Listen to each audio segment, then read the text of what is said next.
Assalamualaikum warahmatullahi wabarakatuh. Kami dari kelompok 11 akan mempresentasikan hasil kerja kami, yaitu pembuatan aplikasi pencari pekerjaan untuk tugas interaksi manusia dan komputer. Dengan anggota yang pertama, Saya Badizan Fadil Akmori, 91641010. kemudian saya Muhammad Zamal Amin dengan NIM 2124 1010 2032, dan juga Saya Ilham Zamzami, NIM 2124 1010 2082.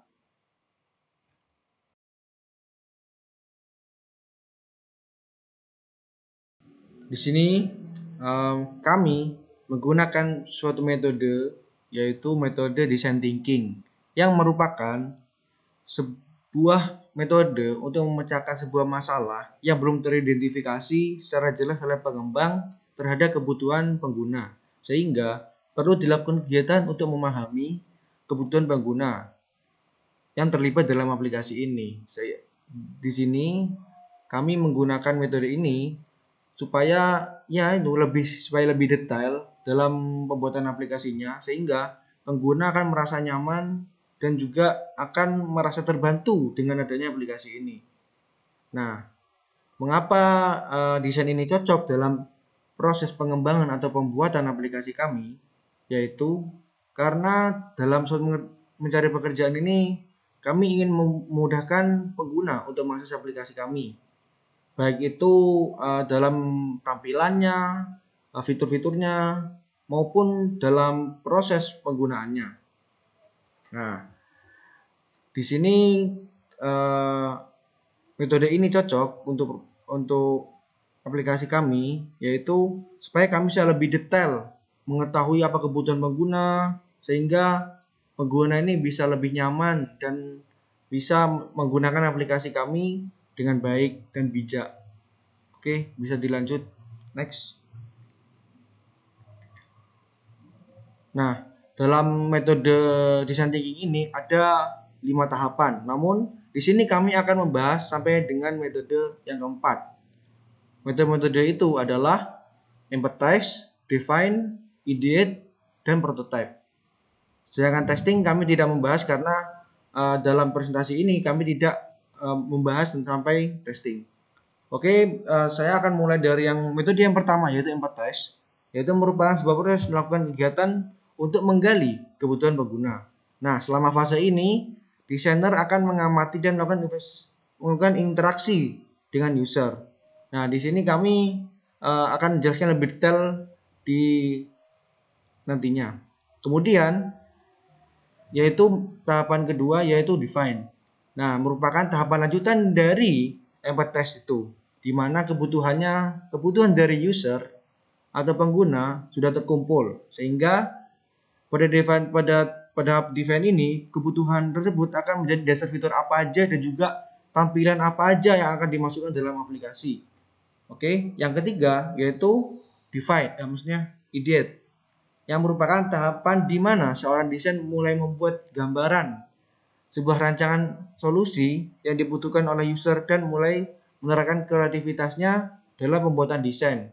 Nah, di sini merupakan tahapan di mana desainer udah mulai waktu melakukan pekerjaan, mulai dari mendesain aplikasi dan juga menggunakan kreativitasnya desainer aplikasi untuk membuat aplikasi itu. Bisa dilanjut? Oke, yang pertama yaitu tahap empathize. Pada tahap empathize ini kami menggunakan metode survei untuk mencari tahu, maksudnya untuk mencari tahu apa kebutuhan user. Di sini kami membagi dua kebutuhan user, yaitu kebutuhan user sebagai pengguna dan juga user sebagai perusahaan atau yang memberikan pekerjaan, dan sedangkan yang pengguna yaitu yang mencari pekerjaan, yaitu dengan pertanyaan sebagai berikut. Yang pertama, bagaimana bila aplikasi kerja ini memiliki fitur untuk menambahkan forum komunitas pekerja? Yang kedua, bagaimana bila aplikasi cari kerja ini memiliki fitur untuk mencari kerja sesuai dengan kemampuan dan skill pengguna? Dan yang ketiga, bagaimana bila terdapat fitur mencari freelance? Oke, di sini kami mengajukan pertanyaan dengan jawaban setuju sangat setuju, setuju, tidak setuju, dan tidak setuju. Oke. Untuk pertanyaan 1, 2, 3 kami menggunakan format setuju dan tidak setuju itu. Kemudian untuk nomor 4 kami menggunakan opsional, di mana pengguna dibebaskan untuk menambahkan fitur yang diinginkan untuk aplikasi demi kebaikan aplikasi ini. Mengapa kami menggunakan pertanyaan 1, 2, 3 untuk hanya setuju dan tidak setuju itu? Karena untuk memudahkan kami, apakah ide kami diterima oleh pengguna atau tidak. Bisa dilanjut. Sama seperti halnya yang tadi. Pertanyaan 1, 2, 3 itu berupa setuju maupun tidak setuju dan tidak setuju. Ya, ini digunakan untuk bagaimana tanggapan pengguna terkait dengan ide-ide kami. Nah, dan juga nomor 4 kami gunakan untuk mempersilahkan pengguna atau user untuk menambahkan fitur yang diinginkan, baik itu tampilan, fitur apa aja, dan lain-lain. Oke, bisa dilanjut. Nah, di sini merupakan gambaran user flow-nya, gambaran peta konsep dari apa saja yang telah kami buat untuk bagian empathize. Nanti akan dijelaskan oleh rekan saya. Oke, kita akan lanjut ke proses tahapan define. Nah, pada tahapan define ini, kami telah mengumpulkan jawaban dari survei user yang telah kami lakukan, yaitu yang pertama, yaitu user yang membutuhkan aplikasi untuk mencari pekerjaan. Yang kedua, aplikasi dapat diakses melalui website. Yang ketiga, biayanya murah. Yang keempat, memiliki fitur yang dapat menemukan pekerjaan sesuai bidang. Yang kelima, desain tampilannya mudah dipahami. Yang keenam, dapat dioperasikan dengan mudah. Yang ketujuh, memiliki fitur sebuah forum sesama pencari pekerjaan. Oke, bisa dilanjut. Untuk tadi itu bagian pengguna, itu yang mencari pekerjaan. Nah, yang ke-8 ini fitur yang menyediakan informasi perusahaan mana yang paling berpeluang. Maksudnya di sini probability untuk melihat perusahaan atau kantor mana aja yang berpeluang diterima kerjanya. Yang kedua yaitu hasil survei dari user perusahaan, yaitu fitur menyeleksi berkas baik itu CV maupun dokumen lainnya secara otomatis, sehingga mempermudah proses penyeleksian berkas. Kemudian yang kedua, fitur yang menyediakan video conference untuk tes wawancara. Yang ketiga, fitur untuk melakukan ujian online. Oke. Di sini juga kami telah membuat HMW atau How Make Me untuk menentukan tantangan dalam membantu pengguna. Setelah itu, setelah menuai tantangan, kita petakan pada user journey map sebagai berikut. Ya, nantinya akan dijelaskan oleh rekan saya. Oke, bisa dilanjut. Yang ketiga yaitu tahap ide atau ID. Nah, itu proses yang menggambarkan solusi yang dibutuhkan pengguna dengan mengevaluasi bersama tim desain dan menggabungkan kreativitas masing-masing desainer aplikasi. Menggambarkan solusi penelitian ini menggunakan gambar mockup untuk mempermudah pada proses desain dan layout aplikasi. Untuk mempermudah proses itu, kami memetakan solusi tersebut dengan menggunakan peta konsep atau user journey map seperti berikut yang akan dijelaskan oleh rekan saya. Oke, itu saja dari saya, bisa dilanjutkan oleh Bariza.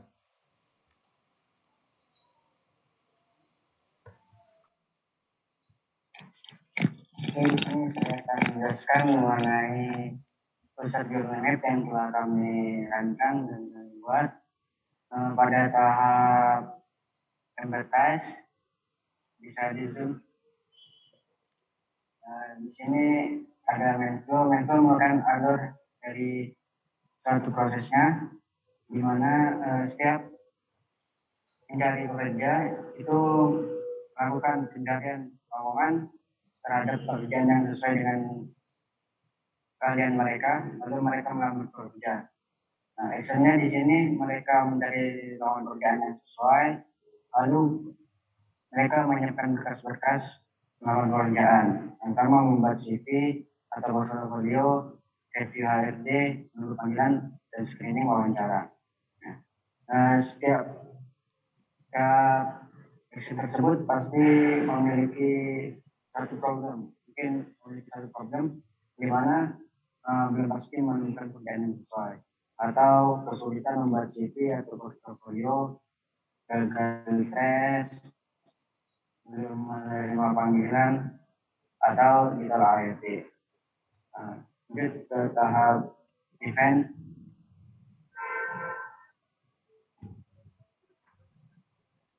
Pada tahap event, setelah problem yang tadi tervalidasi, kita menentukan tantangan berupa HMW atau metric. Di sini tantangannya bagaimana aplikasi kita ini dapat membantu user.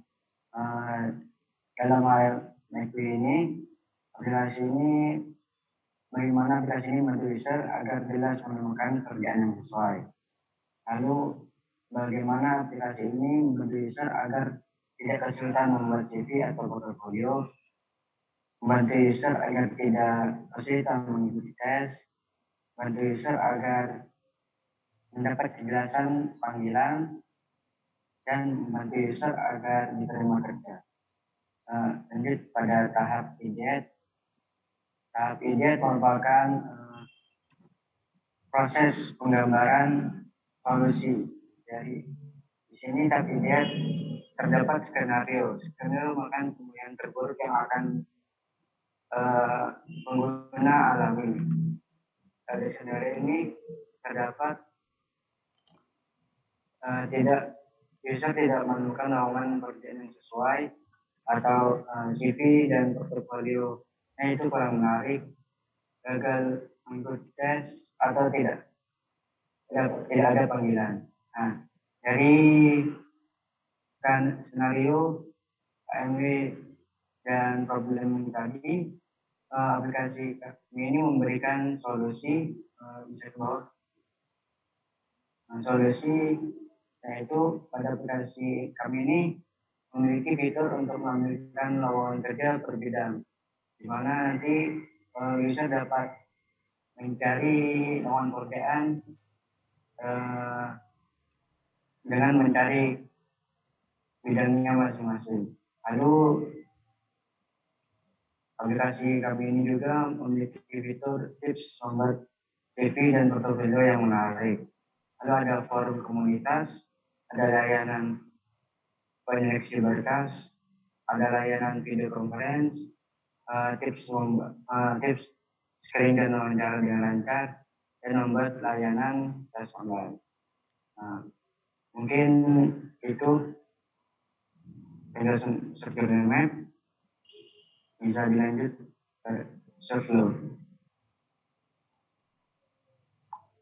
Ya, baik, di sini saya akan menjelaskan mengenai user flow yang telah kami buat mengenai bagaimana aplikasi ini bekerja. Ya, yang pertama di sini kita mulai melalui menu sign up, menu sign. Nah, kemudian user akan melakukan pendaftaran. Ketika user melakukan pendaftaran, maka user akan memasukkan data-data yang dibutuhkan untuk login menuju perusahaan. Kemudian setelah itu akan terjadi proses verifikasi. Jika proses verifikasi gagal, maka user akan dikembalikan menuju menu masukkan data. Kemudian jika berhasil, maka user akan dialihkan menuju menu login. Ketika proses login ini, user bisa saja mengalami kendala seperti lupa password, maka dia akan kembali menuju menu login. Tapi jika user berhasil melakukan login, maka dia akan dialihkan menuju halaman awal. Kemudian pada halaman awal terdapat dua menu, yaitu mencari lowongan dan juga menu perusahaan. Pada menu mencari lowongan,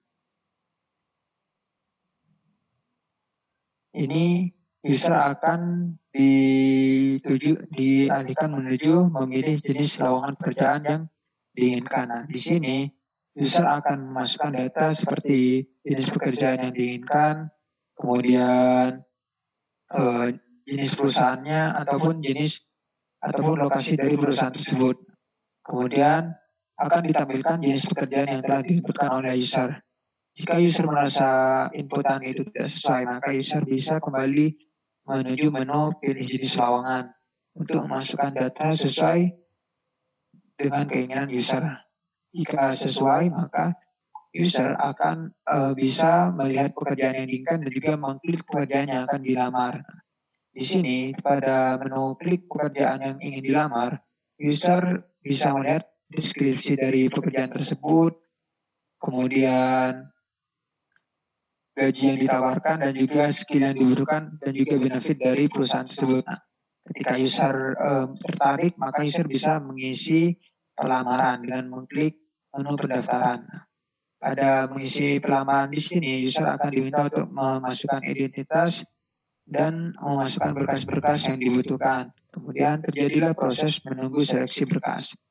Jika user lolos seleksi, maka pada pengumuman seleksi berkas akan terdapat notifikasi bahwa atau tulisan user berhasil lolos seleksi. Namun jika gagal, maka user akan mendapatkan notifikasi bahwa user tersebut telah gagal pada tahap seleksi berkas. Kemudian jika gagal, user bisa kembali ke halaman awal.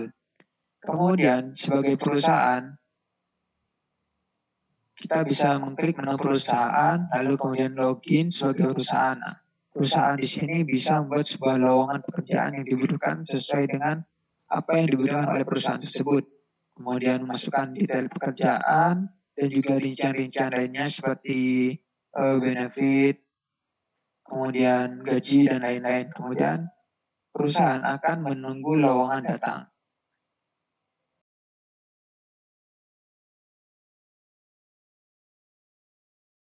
Saya akan melanjutkan ke mockup yang telah kami buat. Di sini mockup yang pertama adalah menu login perusahaan.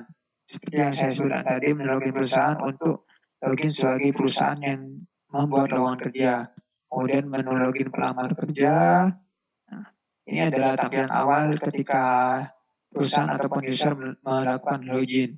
Di sini diberikan tampilan seperti ini. User bisa mengklik temukan pekerjaanmu. Lalu akan diberikan tampilan fitur mencari pekerjaan. Nah, sebelum itu, user bisa melakukan scroll ke bawah pada menu landing page, lalu akan diberi keterangan mengenai aplikasi apa, fitur-fitur apa yang berada di aplikasi ini. Kemudian, ketika user mengklik menu pekerjaan, nah, di sini user bisa mencari jabatan apa yang ingin dilamar, kemudian lokasi perusahaan ini apa, kemudian perusahaan ini berjenis apa, misal bergerak di bidang teknologi ataupun di keuangan, misal seperti itu. Nah, di sini juga ada pencarian populer dari lowongan pekerjaan yang sering dicari oleh user. Nah, kemudian jika user melakukan klik selanjutnya, maka di sini akan ditampilkan tanda mengenai pekerjaan yang telah user inputkan tadi. User bisa memilih sesuai dengan apa yang diinginkannya. Misal ketika user mengklik salah satu lowongan pekerjaan, maka akan tampil seperti ini. Penjelasan mengenai pekerjaan, gajinya berapa, ini pekerjaan disubmit oleh perusahaan apa, deskripsi pekerjaan, deskripsi job, kemudian benefitnya dan juga skill yang dibutuhkan. Nah, ketika user tertarik, user bisa melakukan lamaran. Ketika mengklik lamaran, maka akan muncul menu seperti ini. Di sini ada mengisi identitas, kemudian mengupload berkas. Nah, upload berkas ini bisa seperti CV, dan juga berkas seperti identitas lainnya ataupun sertifikat-sertifikat. Kemudian user bisa mengklik kirim berkas, maka akan menunggu proses seleksi berkas. Nah, jika dia berhasil, maka akan seperti ini tampilannya. Akan diberikan ucapan selamat Anda dinyatakan lulus seleksi berkas. Kemudian di sini juga akan disediakan fitur mengenai jadwal wawancara, yaitu tanggalnya kapan, waktunya kapan, melalui platform apa.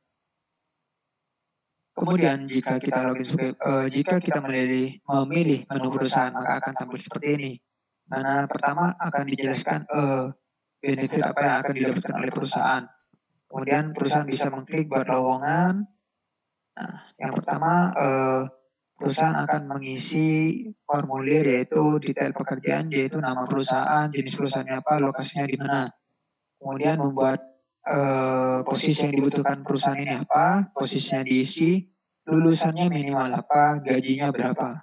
Nah, kemudian di sini akan dilanjutkan kepada menu deskripsi pekerjaan seperti keterangannya yang lebih detail, kemudian benefit dan juga skill. Nah, kemudian perusahaan bisa mengklik unggah. Mungkin sekian dari kelompok kami. Jika ada salah kata mohon dimaafkan. Assalamualaikum warahmatullahi wabarakatuh.